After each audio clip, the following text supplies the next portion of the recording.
ទស្សនភាពអីពាក់ព័ន្ធនឹងផ្លូវកវ៉ាត់ឬបកគោព្រំដែនអីទេគឺជិះមកទៅឃើញចកាតរេនបងប្អូនយើងគាត់បន្ទាប់ពីយើងមើលតរេនដែលមានអាយុកាល100ថ្ងៃដែលអាច10ថ្ងៃទៀតអាចកាត់បានហ្នឹងតែឥឡូវយើងមើលតរេនគេហៅថាពូជដូនតាបងប្អូនពូជនេះវាពូជប្រភេទដោះគេហៅដោះក្របបងប្អូនតែវាជំរាបសួរក៏ដូចជាសួស្តីពុកម៉ែបងប្អូនអរគ្នាថ្ងៃនេះដែរខ្ញុំបានមកដើរលេងនៅផ្លូវកវ៉ាត់ព្រំដែនផ្លូវកវ៉ាត់ព្រំដែនកម្ពុជាវៀតណាមលើផ្លូវកវ៉ាត់យើងនេះបងប្អូនដូចតែឃើញនៅខាងក្រោយខ្នងខ្ញុំហ្នឹងហើយថ្ងៃនេះខ្ញុំអត់មានស្រង់ទស្សនភាពអីពាក់ព័ន្ធនឹងផ្លូវកវ៉ាត់ឬបកគោព្រំដែនអីទេគឺជិះមកទៅឃើញចកាតរេនបងប្អូនយើងគាត់ដូចថាដល់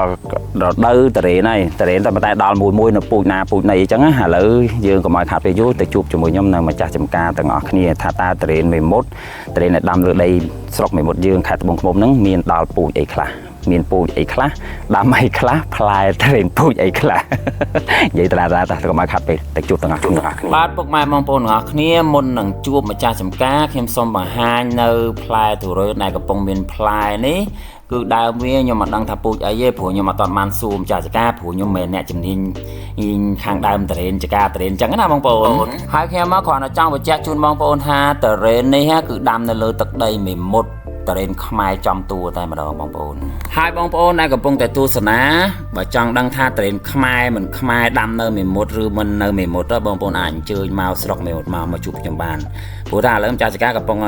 ណែប្រាប់ខ្ញុំថាតរេននេះពូជអីដាំអីចឹងណាហើយខ្ញុំធ្វើវីដេអូនេះចង់បញ្ជាក់ជូនបងប្អូនថាតរេនខ្មែរដាំនៅមេមត់បើមិនជឿមកជួបខ្ញុំជូនទៅចំការតរេនលើទឹកដីស្រុកមេមត់ព្រោះថាតរេននៅស្រុកមេមត់ម្ចាស់ចំការអត់ច្រកក្រក់ទេគ្រាន់តែបងប្អូនចង់មកមើលហើយទិញយកទៅហូបបានណាហើយបើនិយាយពីការធ្វើវីដេអូរបស់ខ្ញុំគឺជាការលើកស្ទួយទៅដល់ដំណាំកសិកម្មហើយមិននិយាយទៅរឿងតរេនទេដំណាំកសិកម្មដែលដាំនៅលើទឹកដីស្រុកមេមត់គឺខ្ញុំចង់បង្ហាញឲ្យបងប្អូនបានឃើញទាំងអស់គ្នាថានៅមេមត់មិនមែនមានតែតរេនទេមានអីផ្សេងទៀតខ្ញុំនឹងព្យាយាមថតវីដេអូដើម្បីបង្ហាញឲ្យបងប្អូនឃើញថាដំណាំខ្មែរដាំដោយដៃខ្មែរនៅទឹកដីស្រុកមេមត់ហើយឥឡូវកុំឲ្យរៀបរាប់ច្រើនមើលផ្លែតរេនហើយនឹងឥឡូវទៅជួបម្ចាស់ចង្ការជាមួយខ្ញុំទាំងអស់គ្នាតើគាត់មានអ្វីត្រូវបង្ហាញបងប្អូនណាជំរាបសួរបងប្អូនទាំងអស់គ្នានេះគឺជាទស្សនវិជ្ជានៅក្នុងចំការតរេនផ្ទាល់របស់ខ្ញុំដែលស្ថិតនៅក្នុងស្រុកមេមត់ខេត្តត្បូងឃ្មុំហើយនេះគឺជាប្រភេទទុរេនម៉ាន់ថងនៅក្នុងស្រុកមេមត់របស់យើងគឺមានទុរេនច្រើនប្រភេទដូចជាមូសាំងខៀងរី6ហើយមានច្រើនប្រភេទទៀតប៉ុន្តែខ្ញុំលើកមកនេះគឺចការរបស់ខ្ញុំមានតែប្រភេទម៉ាន់ថងហើយនឹងដើមប្រភេទដូនតាពី3ដើមឯងហើយនេះគឺជា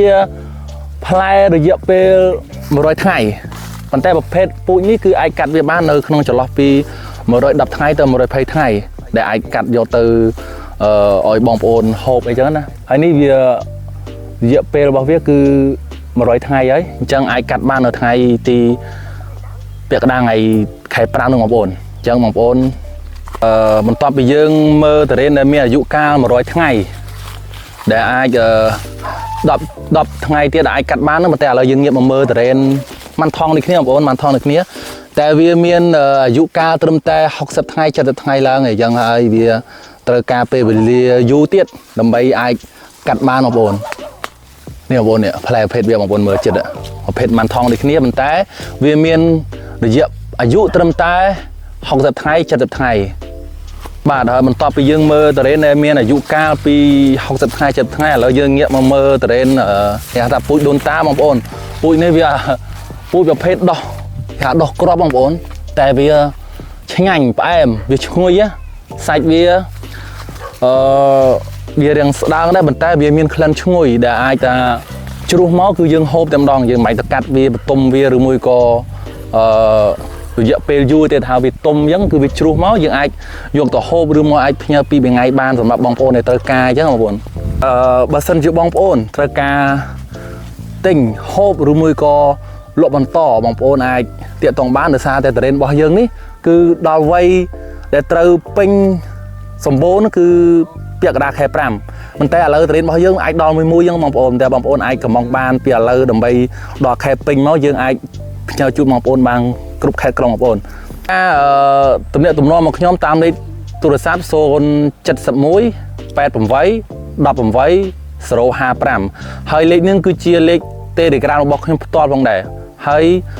ជាចុងក្រោយសូមអរគុណដល់បងប្អូនជួយគ្រប់គ្រងផលិតផលខ្មែរកសិកម្មរបស់ខ្មែរយើងហើយក៏ជាចំការផ្ទាល់ខ្លួនរបស់ខ្ញុំផងដែរសូមអរគុណបងប្អូនទាំងអស់គ្នា